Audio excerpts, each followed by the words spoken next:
Mahmood. Today I am here to discuss the topic related to organic chemistry. The topic name is organometallic compounds. Okay, organometallic compounds is a self-explanatory word, as we know that organo mean organic compounds which contain carbon, hydrogen and their derivatives. Metallic means metals which compose of zinc, magnesium, copper and lithium etc. और भी कई elements हम इधर use कर सकते हैं, सिर्फ यही नहीं। उसके बाद अब जो हमारे पास हाइड्रोकार्बन्स हैं उसको हम डिस्कस करेंगे जब हम उसको एक कंपाउंड बनाते हैं। तो हमारे पास जैसे ये मीथेन है, ये हमारे पास हाइड्रोकार्बन है ना, ये मीथेन बन गया जब हमारे पास कार्बन के साथ 4 हाइड्रोजन्स अटैच होंगे, ये बने। ठीक है, ये जब हमारे पास 1 2 3 4 हाइड्रोजन्स अटैच होंगे किसी एक कार्बन के साथ। कार्बन वैसे भी 4 बॉन्ड बनाता है, जब उसने अपने चारों बॉन्ड हाइड्रोजन के साथ बना दिए तो वो क्या बन गया, methane. Now I will tell you that when we replace the hydrogen with OH, okay, when we replace the hydrogen with OH, it will called as a derivative. ये हमारे पास एक हाइड्रोकार्बन का एक डेरिवेटिव बन जाएगा। ठीक है, इसके बाद हमारे पास ऑर्गेनोमेटालिक की एग्जांपल में most studied and most important जो हमारे पास एग्जांपल है, पढ़ी जाती है ऑर्गेनोमेटालिक में, वो है हमारे पास ग्रिग्नार्ड रिएजेंट। आपने पहले भी नाम सुना होगा। तो उसका जो है फॉर्मेशन वो किससे होती है, हमारे पास R जो है वो अल्काइल है, ये मैंने राइट डाउन भी किया हुआ है, अल्काइल है। उसके बाद Mg है जो हमारे पास मैग्नीशियम है। यहाँ Mg as a metal, I told you that metals can be zinc, magnesium, copper, lithium etc. Any metal can be here, so I used Mg to form Grignard reagent. Okay, this is also an organometallic compound. Okay, now which things come to R? Alkyl के अंदर क्या क्या चीजें आती हैं। ठीक है, हमारे पास कौन कौन से ग्रुप्स आते हैं, हमारे पास C2H5 है, वो भी हमारे पास एक अल्काइल का ग्रुप है। और single bond CH2, single bond CH3, वो भी हमारे पास एक अल्काइल का ही ग्रुप है। ये हमारे पास या इनमें से कोई भी हो सकता है। ठीक है, और ये नहीं कि ये दोनों साथ हैं, ये और यूज मैंने इसीलिए किया, या तो ये हो सकता है या ये। अल्काइल में हमारे पास सिंगल बॉन्ड CH3 भी हो सकता है। ये 3 कैटेगरीज में मैंने अल्काइल को डिवाइड किया। ठीक है, इसमें हमारे पास प्रोपाइल आता है। प्रोपाइल के भी आगे फर्दर 2 टाइप्स हैं। इसमें हमारे पास एक आएगा एन प्रोपाइल आएगा, और ये हमारे पास आएगा isopropyl. Now I will tell you that n propyl में हमारे पास कैसा ग्रुप बनता है, single bond CH2, single bond CH2, CH3, ये हमारे पास क्या हो गया, एन प्रोपाइल। जो आइसोप्रोपाइल है ना, इधर ये वाला आइसोप्रोपाइल है, वो CH3 single bond CH single bond CH3 है। आइसो मैंने क्यों यूज किया, आइसो इसलिए यूज हुआ क्योंकि ये जो कार्बन है ये हमारे पास सिंगल है, उसके साथ सिर्फ एक और हाइड्रोजन है, और कार्बन की जो है फर्दर जो है उसने अपने साथ और कार्बन नहीं अटैच किए हुए, एक ही सिंगल जो कार्बन है उसने अपने साथ एक ही हाइड्रोजन लिया। इधर देखें, इधर CH3 है, फिर CH3 है, इन दोनों ने 3 हाइड्रोजन लिए हैं जिनके साथ 3 बॉन्ड बनाए हैं। ठीक है, और ये हमारे पास सिंगल है, इस वजह से हमने आइसो को यूज़ किया। उसके बाद हमारे पास अल्काइल भी डिस्कस हो गया, और ये Mg हमारे पास मैग्नीशियम है, कोई भी मेटल हम यहाँ ले सकते हैं, मैंने बताया। Mg भी डिस्कस हो गया, वो किस लिए यूज़ करें, यहाँ आप कोई भी मेटल ले सकते हो, ठीक है। हेलाइड है, एक्स किसको डिनोट करता है, वो हेलाइड्स को डिनोट करता है, जिसमें हम कोई भी हैलोजन ले सकते हैं, like fluorine, chlorine, bromine, iodine. तो इसमें हमारे पास जो ब्रोमीन है ना और आयोडीन, इधर नहीं आ रहा, जो ब्रोमीन है ना हमारे पास, ब्रोमीन और आयोडीन, वो मोस्टली यूज जो है एलिमेंट्स होते हैं halogen, as a halogen mostly used हैं, ठीक है। उसके बाद मैंने वो ग्रिग्नार्ड रिएजेंट की एग्जांपल को डिस्कस किया, और इसके बाद मैं ऑर्गेनोमेटालिक की एग्जांपल को डिस्कस करने, ऑर्गेनो जिंक कंपाउंड की एग्जांपल को डिस्कस करने वाली हूँ, जिसमें हमारे पास एक जो आय है वो अल्काइल को शो कर रहा है, और जो जिंक है वो हमारे पास कोई भी मेटल है। जैसे मैंने पहले Mg यूज़ किया, अब मैंने जिंक यूज़ किया, तो Mg आई मेंट मैग्नीशियम, तो उसके बाद मैंने ये यूज़ किया जिंक को, ठीक है। इधर मैंने एक छोटा सा पॉइंट बनाया, और इसका मतलब है कि जो हमारे पास मैग्नीशियम और जिंक है ना, इन दोनों की वैलेंसी एक ही है, ठीक है। वैलेंसी इनकी 2 है और दोनों की सेम है। आगे मैं फर्दर डिस्कस करने वाली हूँ आप लोगों के साथ डेफिनेशन ऑफ ऑर्गेनोमेटालिक कंपाउंड्स। आप इंट्रोडक्शन समझ लें कि वो भी इंट्रोडक्शन ही था विद एग्जांपल्स। अब मैं प्रॉपर जो आपको एक ऑथेंटिक डेफिनेशन आपको इंट्रोड्यूस करवा रही हूँ। So here we go, this is the definition, or maybe you can say this is the introduction of organometallic compounds. Okay, now I will tell you the proper definition. Okay, organometallic compounds are chemical compounds. ये वो chemical compounds हैं जिनमें at least 1 bond formation होती है। किसकी? वो किन के दरमियान होगी? मेटालिक एलिमेंट, कोई भी मेटल का जो एलिमेंट है ये वाला, ठीक है, कोई Cr, ये हमारे पास एक मेटालिक एटम है, क्रोमियम जिसको हम कहते हैं। तो इसमें हमारे पास क्रोमियम है, इसका बॉन्ड हमारे पास किसके साथ बना है? ये हमारे पास अल्काइल ग्रुप है, इसके साथ हमने इसका बॉन्ड फॉर्मेशन किया है, ठीक है। ये हमारे पास एक एग्जाम्पल ही है ऑर्गेनोमेटालिक कंपाउंड की। और जब हमारे पास कोई भी सिंगल बॉन्ड फॉर्म होता है कार्बन और कार्बन किसका? अल्काइल का, और जो हमारे पास सेंट्रल मेटल एटम है उसके दरमियान जो सिंगल बॉन्ड फॉर्म होगा, ये मैं एग्जांपल आपको यहाँ से बता देती हूँ। ये जो हमारे पास कार्बन है ना, इसका बॉन्ड ये सेंट्रल मेटल एटम है, क्रोमियम हमारे पास सेंट्रल मेटल एटम है, ये अल्काइल का एक कार्बन है, जिसके इन दोनों के दरमियान जब सिंगल बॉन्ड फॉर्म होगा तो वो हमारे पास बताते हैं कि एटलीस्ट 1 बॉन्ड उनके दरमियान हो, बिलोंग करता हो टू ऑर्गेनिक कंपाउंड्स, ठीक है। वो हमारे पास पूरा मॉलिक्यूल बन गया। तो हमारे पास जो है वो मेटलॉइड्स, जो मैंने अभी क्रोमियम यूज किया, वो even metalloids silicon, tin, boron are known to form organometallic compound, ठीक है। इन ऑर्गेनोमेटालिक कंपाउंड को बनाने के लिए हम इसका यूज कर सकते हैं, in central metal atom metalloids का यूज कर सकते हैं, ठीक है। आगे उन्होंने फर्दर बताया कि ये कहाँ यूज होते हैं। ये हमारे पास इंडस्ट्रियल केमिकल रिएक्शन, इंडस्ट्रीज में जब हम किसी भी केमिकल रिएक्शन का फॉर्म करते हैं, उसको प्रोसेस करते हैं, तो वो बता रहे हैं कि हम इंडस्ट्रीज में इसको यूज करते हैं। नाउ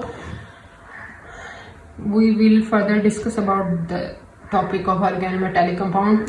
तो हम उसके बॉन्ड को डिस्कस कर रहे थे। ये जो हमारे पास 2 बॉन्ड, वो तो डेफिनेशन आपने यहाँ तक ही करनी है, ठीक है। अब आगे उसका यूजेज है कि हमने कहाँ कहाँ यूज करना होता है। उसके बाद हमारे पास है बॉन्ड बिटवीन मेटल एटम। ये हमारे पास मेटल एटम है ना इसका, और जो है हमारे पास क्रोमियम, वो भी क्रोमियम मेटल एटम है, ये हमारे पास कार्बन है अल्काइल का। तो जब इन दोनों के बॉन्ड को नाम जो हमारे पास है ना, ये बॉन्ड, ये हमारे पास उसकी नेचर बता रहे हैं कि उसकी नेचर क्या है, कोवैलेंट। ठीक है, इन दोनों के दरमियान में जो बॉन्ड है उसकी नेचर हमारे पास कोवैलेंट है। ठीक है, ये छोटा पॉइंट मैंने बताया। उसके बाद मैंने बताया कि द कैटालाइसिस रिएक्शन, जो हमारे पास कैटालाइसिस क्या होता है, अब मेरे जैसे काफी लोगों को नहीं पता होगा कैटालाइसिस, इसलिए मैंने ऊपर लिखा हुआ। तो कैटालाइसिस का मतलब है increase of rate of reaction, increase in the rate of reaction. किसी भी ऐसा सब्सटेंस लेना जो हमारे पास किसी भी रिएक्शन के रेट को, ठीक है, केमिकल रिएक्शन के रेट को इंक्रीज कर दे, उस मतलब उसकी ताकत बढ़ा दे।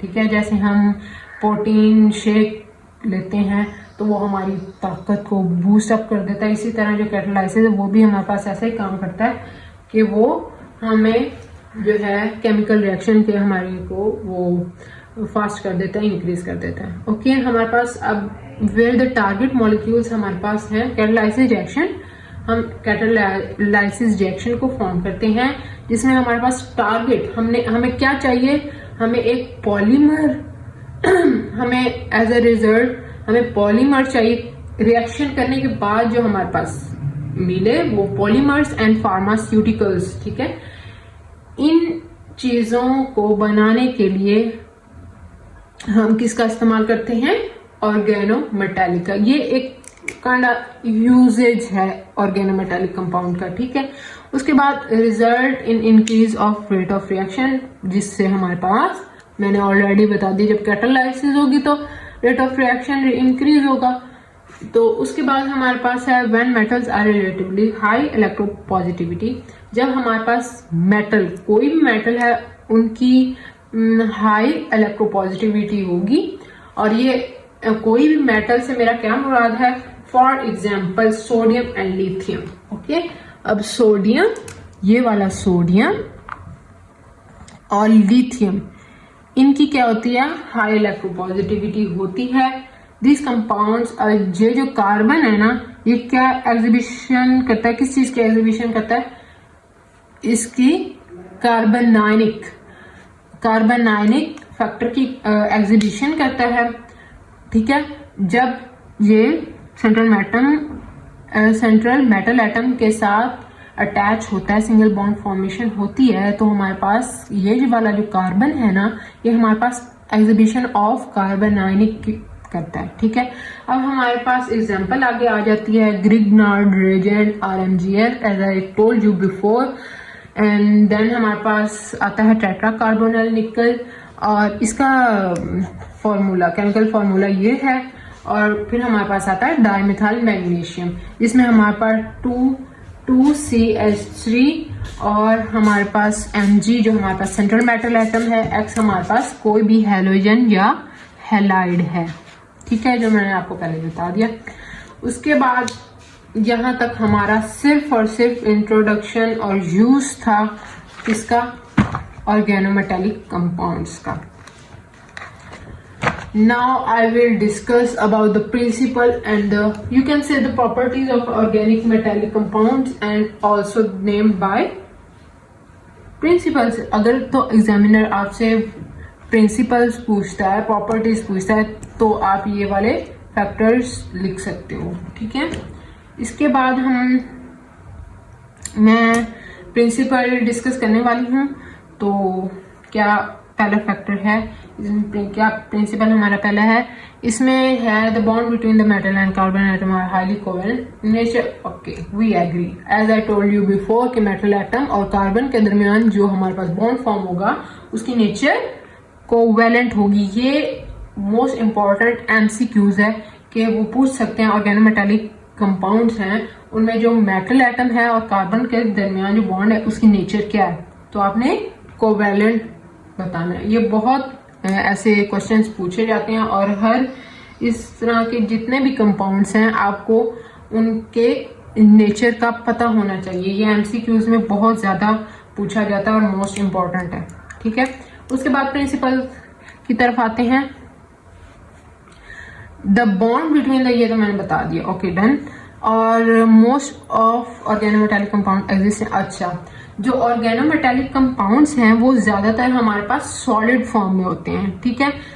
स्पेशली वो जो हाइड्रोकार्बन ग्रुप है ना हमारे पास, as I told you before, के हमारे पास ये जो हाइड्रोकार्बन होते हैं और उनके डेरिवेटिव्स होते हैं, ये हमारे पास जब एरोमेटिक रिंग स्ट्रक्चर फॉर्म करते हैं, रिंग फॉर्म में होते हैं, तो हमारे पास ये सॉलिड फॉर्मेशन करते हैं, सॉलिड स्टेट में एग्जिस्ट करते होते हैं हमारे पास, ठीक है। और आगे उन्होंने तीसरा फैक्टर ये बताया है, the compound consist of highly electropositive, as I told you before. मैं सारी चीजें ऑलरेडी बता चुकी, ये आप कह रहे हैं एक सम अप है सारी चीजों का जो मैं पहले बता चुकी हूँ, प्रिंसिपल में वही आता है और प्रॉपर्टीज भी यही है, ठीक है। The compound consist of highly electropositive, okay, मैंने किसका नाम लिया था पहले, सोडियम और lithium, okay, such as sodium and lithium again over and over again. तो लिथियम और जो हमारे पास सोडियम है वो हाईली इलेक्ट्रोपॉजिटिव मेटल्स हैं, ठीक है। और ये वॉलेटाइल भी हैं। वॉलेटाइल का क्या मतलब होता है, वॉलेटाइल का मतलब होता है इजीली एवेपोरेट कर जाते हैं, ठीक है, एवेपोरेट कर जाते हैं। और जो and undergo the spontaneous combustion, या तो ये वॉलेटाइजेशन फैक्टर को हमें देंगे और शो करेंगे, और या वो स्पॉन्टेनियस कंबस्शन हो जाएगी। स्पॉन्टेनियस कंबस्शन क्या है, तो इसको मैं आपको बता देती हूँ साथ डेफिनेट। जो हमारे पास स्पॉन्टेनियस कंबस्शन होती है ना, वो एक ऐसा फिनोमेना होता है जिसमें हमारे पास हाइड्रोकार्बन या कोई भी केमिकल सब्सटेंस वो हमारे बगैर उम्मीद के अनएक्सपेक्टेडली वो बर्स्ट कर जाते हैं, फ्लेम हमें दे देते हैं और बर्स्ट कर जाते हैं, ठीक है। बर्स्ट मतलब फट जाते हैं, सारा कुछ खराब तहस हो जाती है विदाउट अपेरेंट कॉज, कोई कॉज होता भी नहीं है और वो हमारे पास बर्स्ट हो जाती है, बर्स्टन फॉर्म हो जाती है। Now I will tell you about the, in many cases organometallic compounds are found to be toxic to humans, ठीक है। हमारे लिए बहुत बहुत बहुत खतरनाक होते हैं ऑर्गेनिक मेटालिक कंपाउंड, ऐसे लैब में जाके इनके साथ पंगे नहीं लेने चाहिए। तो ये हमारे पास जो है ऑर्गेनोमेटालिक कंपाउंड्स हमारे पास टॉक्सिक होते हैं, डेंजरस होते हैं, ठीक है।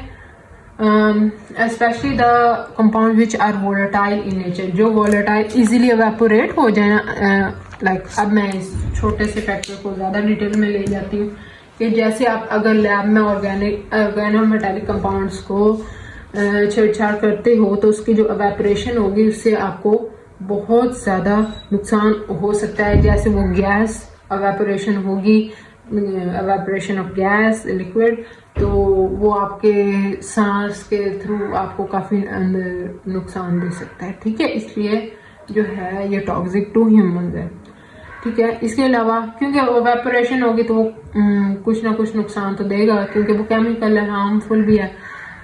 This compound can act as reducing agents, ये हमारे पास जो है as a reducing agent. Reducing agent हमारे पास अब क्या होता है, अब रिड्यूसिंग एजेंट हमारे पास वो चीज है कि जिसमें donation of electron two electron recipient, electron recipient को इलेक्ट्रॉन की जरूरत है, तो रिड्यूसिंग एजेंट हमारे पास क्या करता है, हमारे जो इलेक्ट्रॉन को डोनेट करता है जिसको इलेक्ट्रॉन की जरूरत है।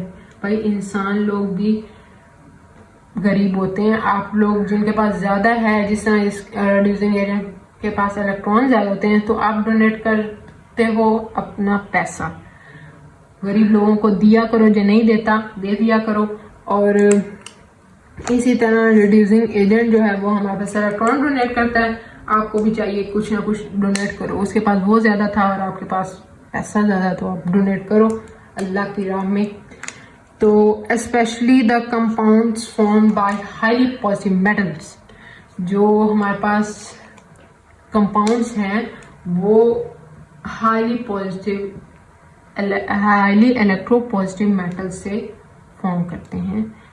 Thank you so much for today I will discuss more and more, and will bring more and more topics related to organic chemistry. Please subscribe, share, and thumbs up.